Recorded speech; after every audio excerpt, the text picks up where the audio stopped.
Hi guys, welcome back to my channel. And today I'm back with another not a requested, but I'm back with another movie review. This movie is from Lifetime and it's called Girl in Room 13. Now it's basically about this girl. I believe she's she lives with her mom and her stepdad, and I guess she got into some trouble when she was like a teenager or a couple of years back when she was in high school, and she started doing drugs and stuff like that. So I guess her mom had found out that she was doing drugs and eventually kicked her out. And then I guess she was on the streets. She met this guy, and basically he turned her onto drugs and stuff like that. Eventually, her mom found her and then got her help, and she ended up going to rehab. So it starts off with her coming home from rehab. She's been out of rehab for a month. She works at the diner where her brother works, and she also lives there as well. She has a stepsister, and they have this big old house.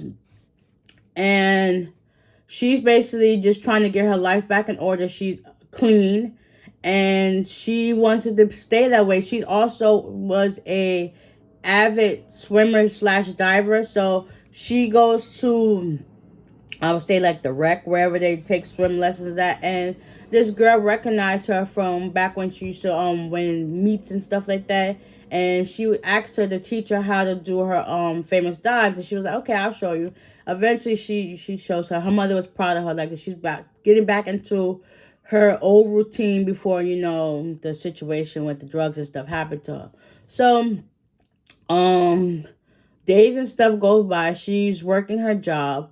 One day in particular, one of her, I'm gonna say, co-workers, goes by the name of Red.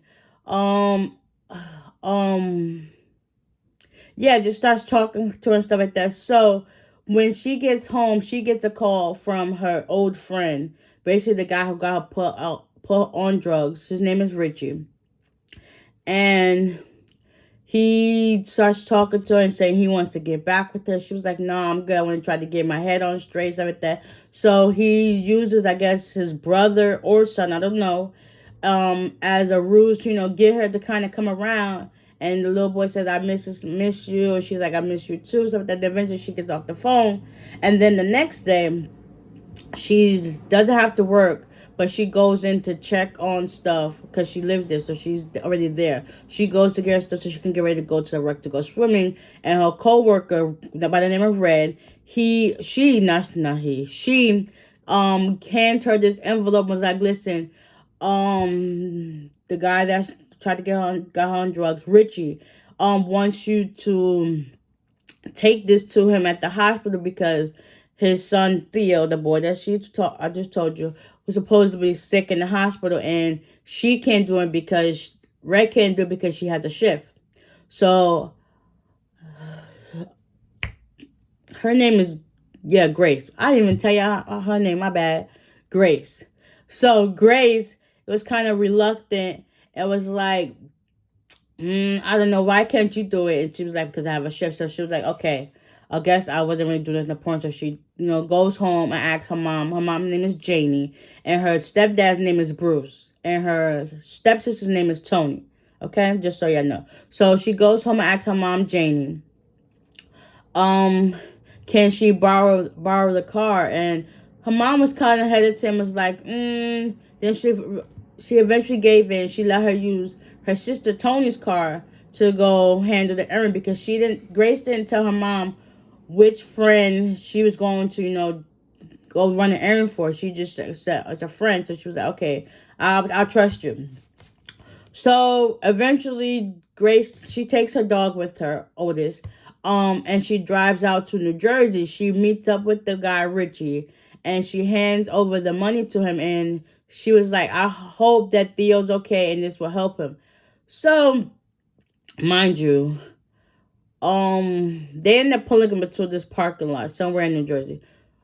Richie gets the money then Grace gets ready to say she's leaving to go. Richie gives her a hug, and he ends up doing some type of chokehold to her neck and do something to her back that he ends up kind of like incapacitating her to make her feel numb or something. And he drags her into his car, and the dog is barking, but he's a little dog. He can't really do much. He's barking, and he's telling the dog to shut up, and then he drives off. Next thing you know, the mom, she's at her job with her husband. They both work in real estate. And when Grace asked for the car, her mom told her to be back. She said she was going to be back by 3 o'clock. So the mom is basically looking at her clock. Looking at the clock, it's like 2 o'clock, 2:30. When it gets like 2:45, her husband ended up calling her to be a witness to sign the paper for a house or whatever. And she was like, listen, I gotta talk to you later. I gotta go handle some things. So she goes out to the outside to the car, and she starts calling her daughter. To no avail. The phone is just ringing. So it flashbacks to where the car was at in New Jersey with the dog. And yeah, so next thing you know, the dog ends up leaving the car, running in the rain somewhere. And then the police calls once they make it back home that afternoon, was like, we found your dog. And then that's where everything transpires. Janie, the mom, she was like, why would she just leave the dog? She had a feeling that something happened. She had a feeling that something happened to her daughter. And they always say a mother's intuition is never wrong. But the husband, Bruce, he's like, nah, maybe she got back to using drugs again. But Janie was like, I trust her. I know she's gonna follow through this time and not go back down the wrong path. And she ended up going to. Well, they both end up going to the police station to try to find a missing persons report. But since I believe she's I think 18 or 19, so she's considered as an adult. I can't get my words out. Like, they really can't do much. You basically have to wait 48 hours, which is standard for missing persons cases. But then again, it's like, if she's an adult but she still lives with me, shouldn't I still have the right to like push forward to help find a missing person regardless of age? Like, that's one thing I wish they would take more seriously and implement more regardless of age. Like, time is of the essence. Like, every little amount of time counts. For the fact that you say you can't really do nothing, so then the detective ends up giving her some insights of like, listen, if you think she's using drugs, why don't you go to the source, like find out who her drug dealer are, where she get her drugs from and stuff like that. So, Janie, she was mad and she was like, whatever, and then she ended up leaving. So she takes the detective's advice and she goes to visit one of her best friends from high school, and her best friend ends up telling her like one of the people where she used to get her drugs from. So she goes to meet this guy. His name is Craig in the park, and he tells her some information. But she ends up finding out that the person that she would end up going to see was Richie, but the mom doesn't know who Richie is because I don't think ever Grace told her who Richie really was. Okay, so come to find out, Richie done took Grace, have her in a hotel, and he's basically going to sell her. So he ends up raping her that same day, gets her drunk off drugs and alcohol, ties her to the bed, and she's basically there for like 10 days. That's basically the time it takes to, break a person into doing anything that you want done, regardless if it's physical, mental, emotional, whatever the case may be. That's the case. That's the time frame it takes. So during this whole ordeal, the mom is on pins and needles, still trying to figure out, like, where is my daughter? I have a gut feeling that she's going to come home. I know she's not using drugs. I know something really has happened to her. So I believe on day 6, Grace, she tries to escape from the room while the guy Richie's in the bathroom. Because by this time he basically tried to, mold her into what she's going to do so that people can buy her.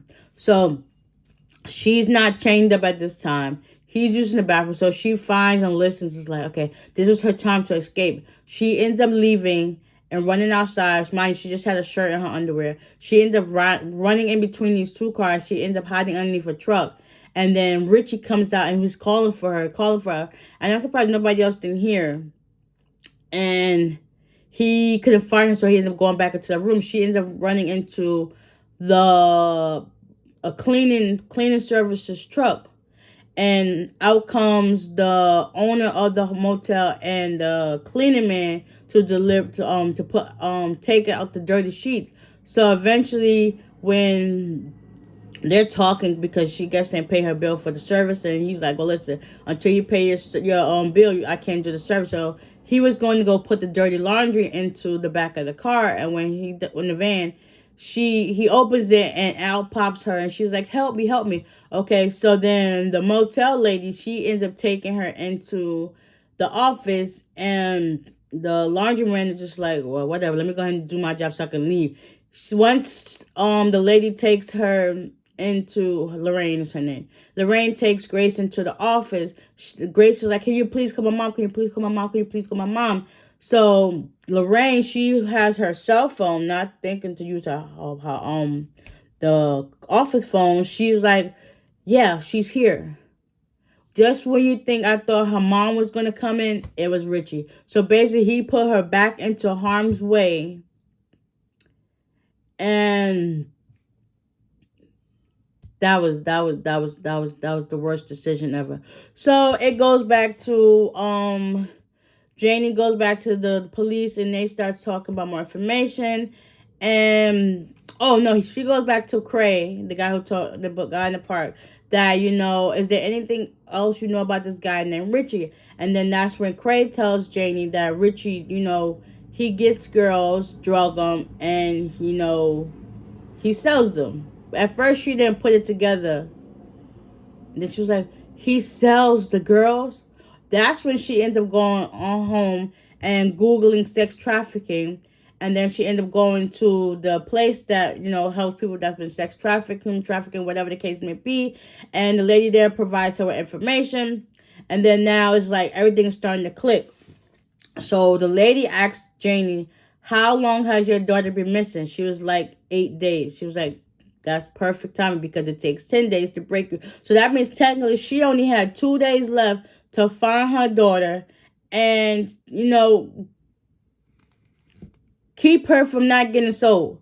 So they did the detective work, the mother, Janie, the husband, and the stepsister, and they was able to narrow down the search and find out she was located in one of these motels along the highway that's known for, drug busts and drug sales and stuff going on.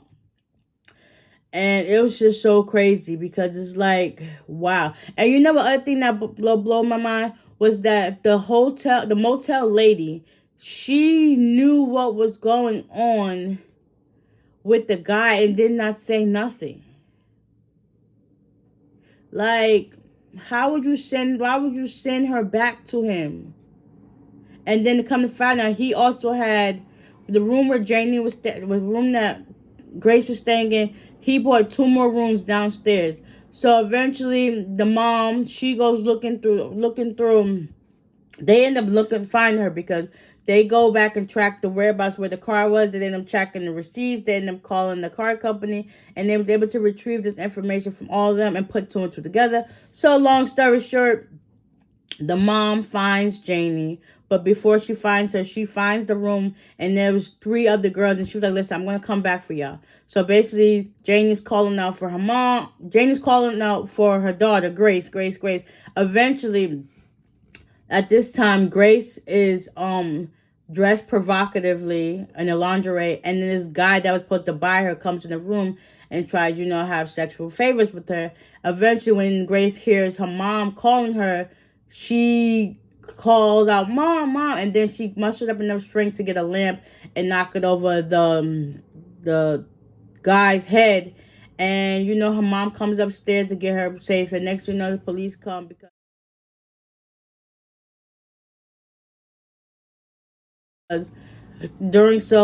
Janie told her husband to call the police and told them where she was at. So she was located at Garden Parkway Motel along the highway where they do drugs at. And it was crazy. Like, she was literally on the verge to being sold to sex trafficking. And it's sad that there's so many people so many people to this day that's still out there missing. And it's $150 billion industry. Hold on. Yes, sorry about that. It's $150 billion industry. Human sex trafficking. And you know what I found out was like when the mom went to the sex trafficking place, she was like, I'm a we're a middle class family.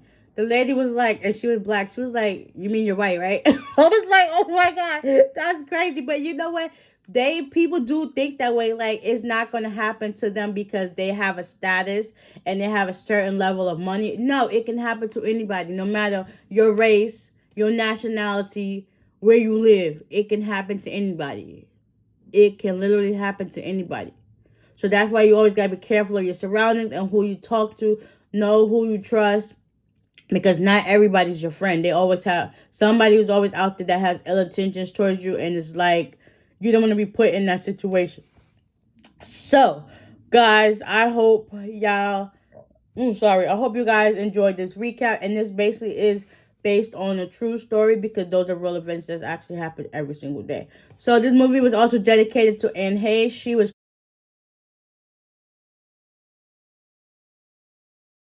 played by Janie.